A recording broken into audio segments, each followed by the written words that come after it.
జిల్లాలోని గురుకుల పాఠశాలల్లో మధ్యాహ్న భోజనం వికటించి విద్యార్థి మృతి చెందడం పట్ల వ్యతిరేకంగా వామపక్ష విద్యార్థి సంఘాల ఆధ్వర్యంలో రాష్ట్ర వ్యాప్త ప్రభుత్వ పాఠశాలల బంద్కు పిలుపునిచ్చారు.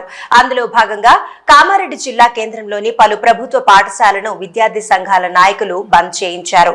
ఈ సందర్భంగా విద్యార్థి సంఘాల నాయకులు మాట్లాడుతూ రేవంత్ రెడ్డి ప్రభుత్వం ఏర్పడి 10 నెలలు పూర్తవుతున్నా ఇప్పటి వరకు విద్యాశాఖ మంత్రిని నియమించడం లేదని అన్నారు.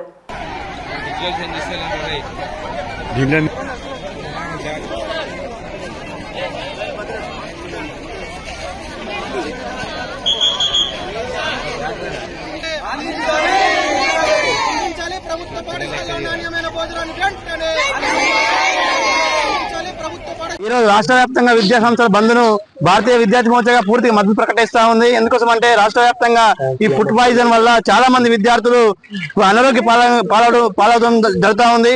అంటే ఒక పక్కన గురుకులాలు, పక్కన మధ్యాహ్న భోజనం పూర్తిగా ప్రభుత్వ నిర్లక్ష్యం వల్లనే ఈ రోజు ఈ విధంగా ఏర్పడతా ఉంది.